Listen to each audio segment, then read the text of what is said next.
In the heart of Durban's Marine Parade, Bill Govender stood tall, figuratively and literally, as the legendary fishmonger who seemed to be able to sell anything.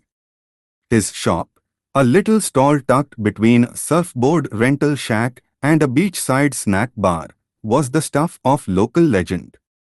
Not only did Bill have the freshest fish in the city, but he also had stories that could keep anyone entertained for hours. It was a particularly sunny afternoon, and as usual, Bill's stall was buzzing with activity.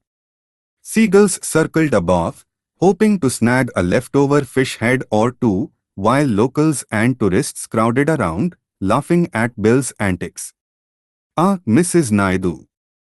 Bill shouted as he spotted a familiar face in the crowd.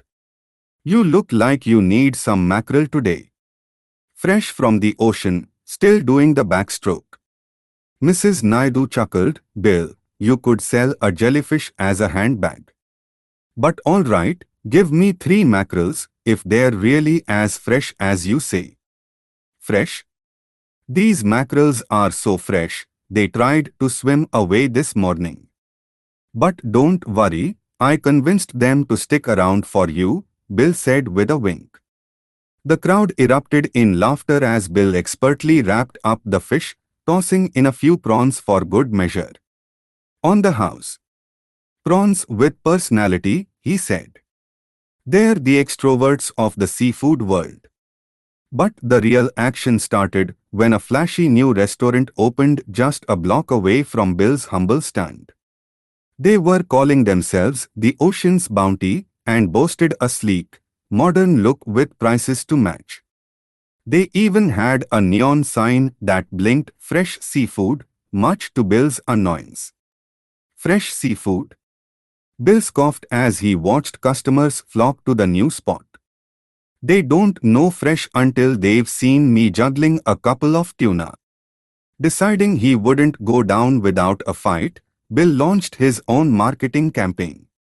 He started with a sign outside his stall that read, "Fish so fresh, they'll jump into your frying pan." And if that wasn't enough, Bill began to stage daily fish throwing contests, much to the amusement of his customers. The prize? A week's worth of fish, handpicked by the legend himself. One day, in a particularly bold move, Bill filled a large tank with live lobsters and announced, "Lobster races at 3 p.m. Winner gets dinner on me." Marine Parade had never seen anything like it. Tourists gathered in droves to watch as the lobsters, encouraged by Bill's colorful commentary, slowly but surely crawled their way across the finish line. By the end of the week, the Ocean's Bounty had a reputation for being overpriced, while Bill was hailed as the master of the market. And so, Bill Govender, the legendary fishmonger of Marine Parade, continued his reign not with flashy neon signs or high prices, but with humor, fresh fish, and a whole lot of personality.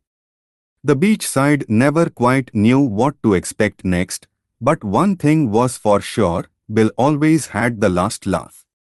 As the sun set over Durban's golden beaches, Bill turned to the crowd that gathered every evening just to hear his jokes.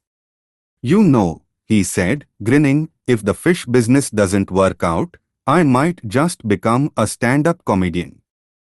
But I'm telling you, the fish always bring me back hook, line, and sinker." And with that, Bill Govender wrapped up another day on Marine Parade, the undisputed king of fishmongers, and the teller of tales too funny to forget.